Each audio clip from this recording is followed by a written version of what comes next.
ઈડરથી શરમજનક ઘટના સામે આવી રહી છે। ઈડર પાસે આવેલા ચડાસમા ગામના દલિત યુવકને નગ્ન કરી મારવાનો બનાવ બન્યો છે।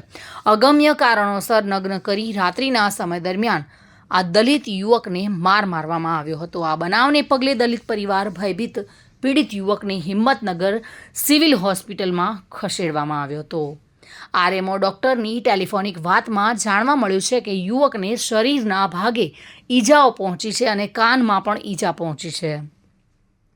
દલિત પીડિત યુવકની માતા અને નાની દીકરી સહિત પરિવારનું હૈયાફાટ રુદન સામે આવ્યું હતું। દલિત યુવકની દીકરીએ પણ ન્યાય માટે અપીલ કરી છે। આ બનાવને પગલે અનુસૂચિત જાતિ મોરચાના અધ્યક્ષ વૈભવ ચાવડાએ પણ પોતાનો આક્રોશ વ્યક્ત કર્યો હતો। ધારાસભ્ય રમણભાઈ વોરાનું રાજીનામું માંગ્યું હતું। વૈભવ ચાવડાએ દલિત પરિવારના ઘરે જઈને બનાવની વિગતો સાથે પોલીસ સ્ટેશનમાં રજૂઆત કરી ન્યાય માટે અપીલ કરી હતી।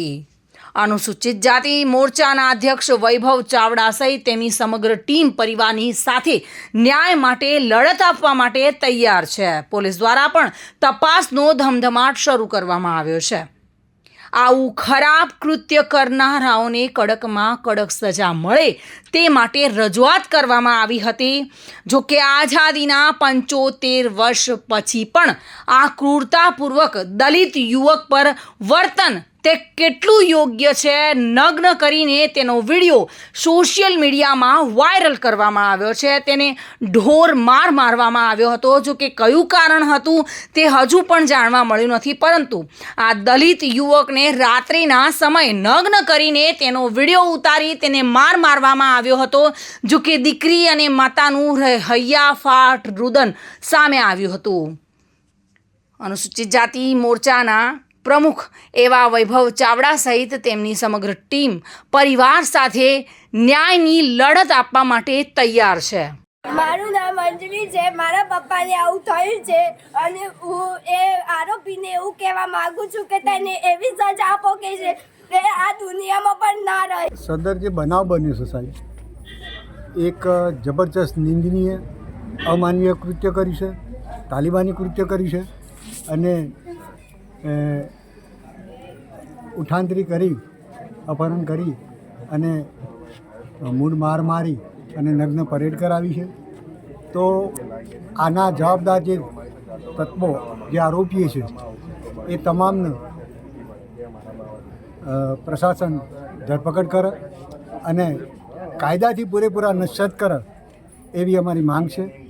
અને આ પ્રશ્નના અનુસંધાનમાં અમારા જેવા જે સમાજમાંની આવીએ છીએ એવા વ્યક્તિઓનું કોઈપણ જાહેર ક્ષેત્રમાં કોઈપણ નિવેદન આપવાથી કોઈપણ પ્રકારની મારા પરિવારની, મારા આ બધા સમાજનું પૂરેપૂરું જોખમ છે। આ પીડિતનો ભાઈ શું છે?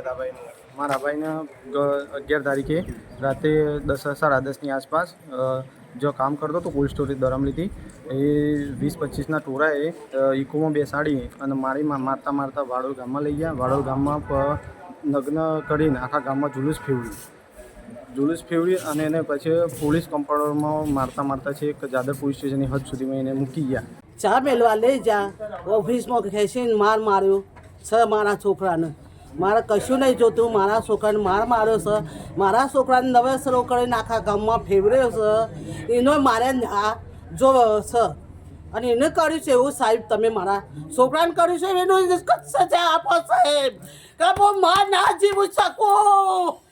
હું મારા છોકરાને આખા દુનિયામાં મારા છોકરાને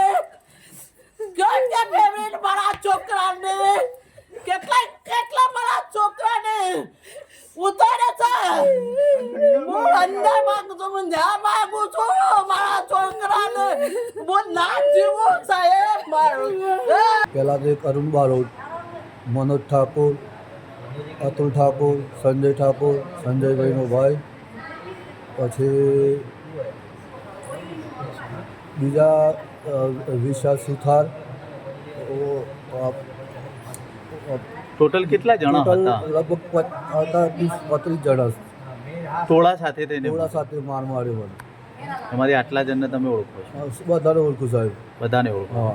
અહીંયા જે ઘટના ઘટી છે એમાં પહેલો મુદ્દો તંત્ર પર આવે છે કે તંત્ર આમાં કેમ ધ્યાન ધરતું નથી. બીજો મુદ્દો કે અહીંની સ્થાનિક જે પીડિત પરિવાર છે, ભાઈ આના સરપંચનું નામ શું છે અહીંયા? સોમાભાઈ ડાયાભાઈ સરપંચ. આજે આ ઘટનાના 7-8-10 દિવસ થવા આવ્યા.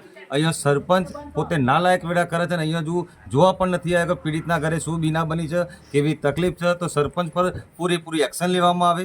બીજો મુદ્દો મારો એ રહેશે કે એસસી સમાજમાં જે બંધારણના નિયમ પ્રમાણે એસસી સમાજની સીટ ઉપર રમણભાઈ વોરા આવ્યો છે.